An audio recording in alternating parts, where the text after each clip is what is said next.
E eu queria pensar um pouco sobre a palavra chamada gratidão. Gratidão.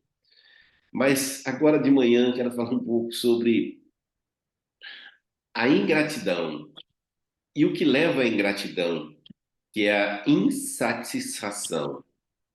E a Bíblia, ela diz algo bem interessante, tanto no livro de Salmos, capítulo de número 103, verso de número 2, diz assim: Bendiga ao Senhor a minha alma, e não esqueça de nenhuma das suas bênçãos. O salmista está lembrando ele mesmo, que é para ele ter um coração grato a Deus e não se esquecer de nenhuma das suas bênçãos. E eu estava lendo também um outro texto em Hebreus, capítulo de número 17, capítulo 12, verso 28, diz assim: Portanto, já que estamos recebendo um reino inabalável, sejamos agradecidos e, assim, adoremos a Deus de modo aceitável, com reverência e temor. Então, a gratidão é é uma linguagem, é uma expressão de adoração a Deus de um modo aceitável, que embute reverência e temor. Olha que coisa interessante.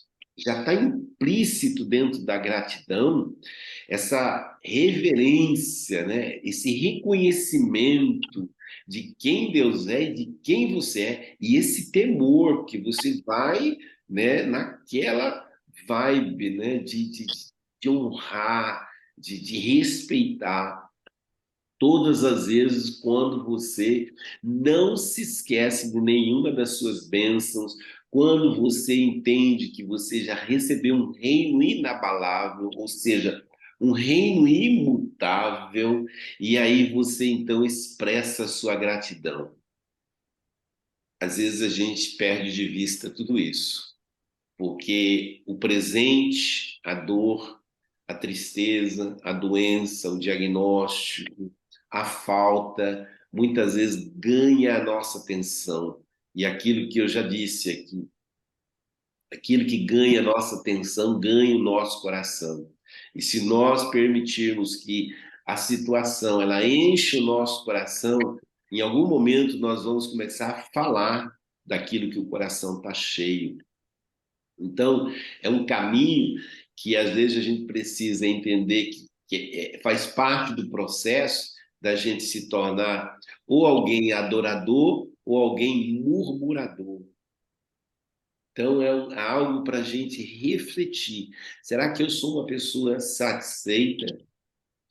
Satisfeito com aquilo que eu sou, com aquilo que eu tenho, com aquilo que Deus é para mim, com aquilo que eu sou dentro do contexto da minha família, da sociedade? Será que eu sou satisfeito com isso?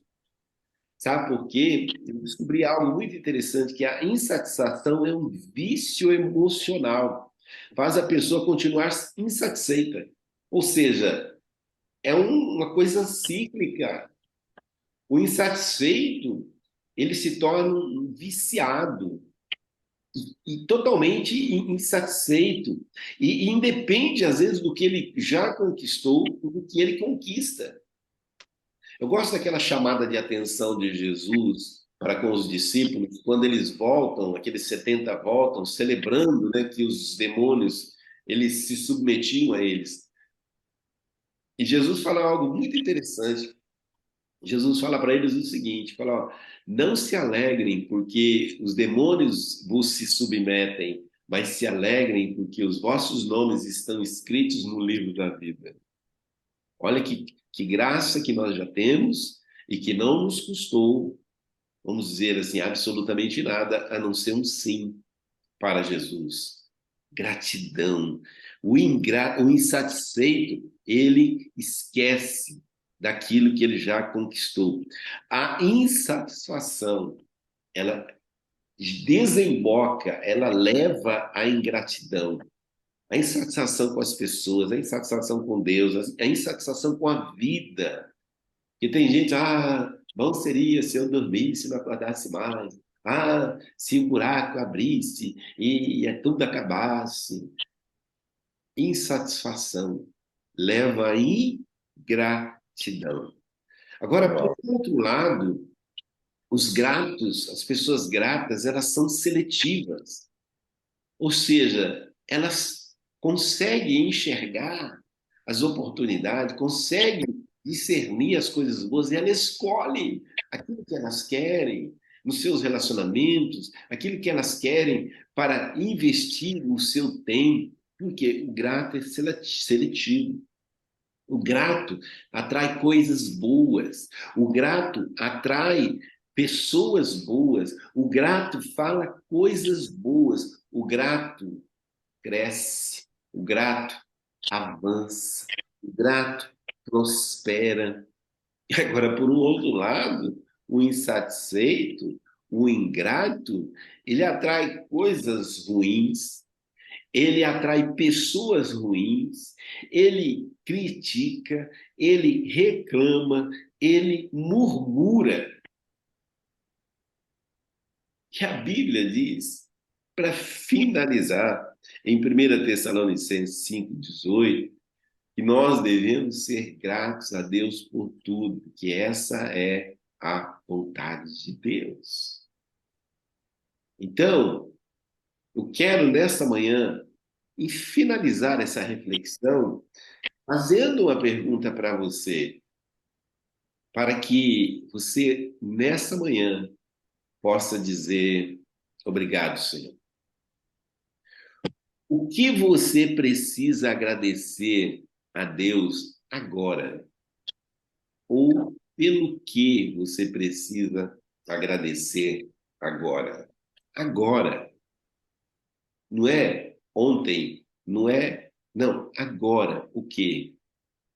Feche seus olhos por um instante, para que você possa, como diz a palavra, fechar as janelas da alma e possa contemplar a presença de Deus e, com a ajuda dele, resgatar na sua memória aquilo que lhe dá esperança, alguma expressão de gratidão por algo que você sente no coração que deve agradecer a Deus nessa manhã. Pai, muito obrigado. Muito obrigado por hoje, por agora.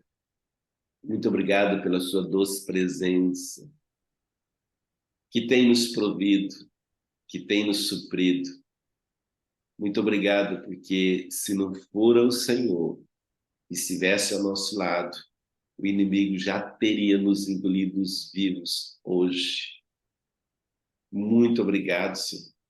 Muito obrigado pela provisão, provisão da sua palavra, provisão das promessas, provisão da esperança, provisão da confiança, provisão da paz.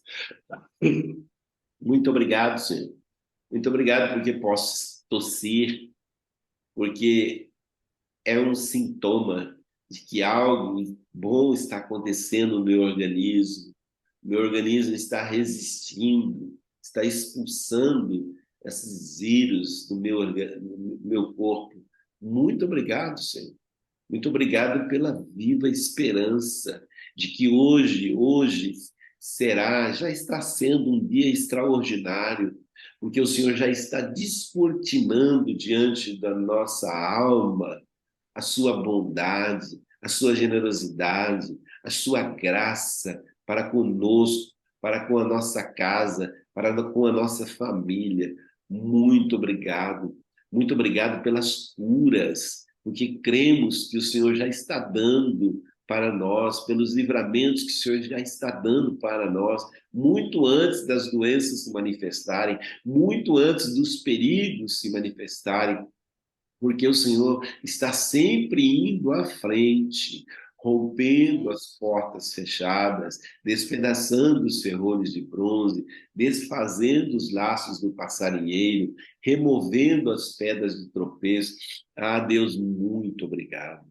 Muito obrigado pela celebração que teremos nessa noite, Cremos que o Senhor já provisionou, não apenas os recursos espirituais, mas também os recursos emocionais, os recursos físicos, para que nessa celebração, mais uma vez, o seu nome seja glorificado ali naquele lugar.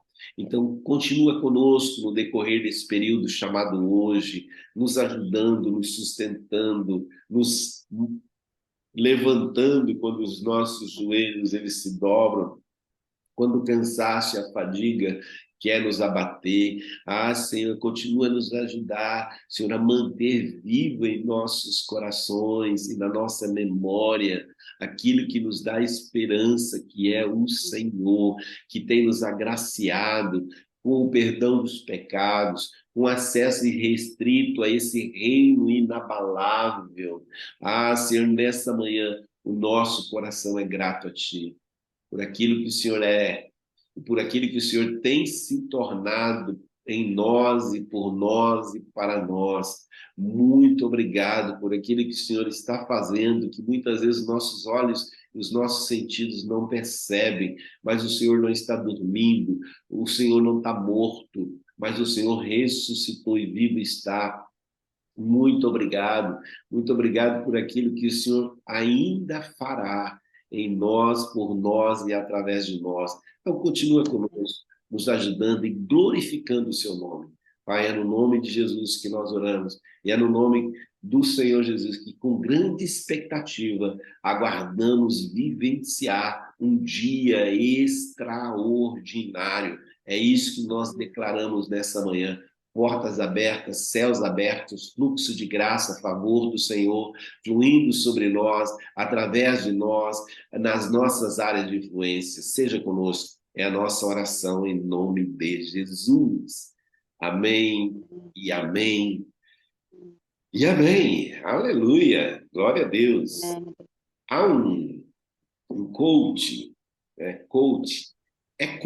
coach mesmo, é coach, não é coach, né? É coach. Diz assim: os milagres não ocorrem onde são necessários, eles ocorrem onde são esperados. Uau. Os milagres não ocorrem onde eles são necessários, eles ocorrem onde são esperados. Aquieta minha alma, faz meu coração esperar, confiar, descansar em Deus. Porque muitas vezes a gente acha que Deus se move em função de necessidade, então a gente sai berrando por aí, né? Clamando por aí, né? Mas os que esperam no Senhor, eles não são confundidos, eles voam alto, correm e não se cansam, caminham e não se fadigam. Os que esperam, que nós possamos esperar nele, eu tenho certeza que com ele vem a provisão também.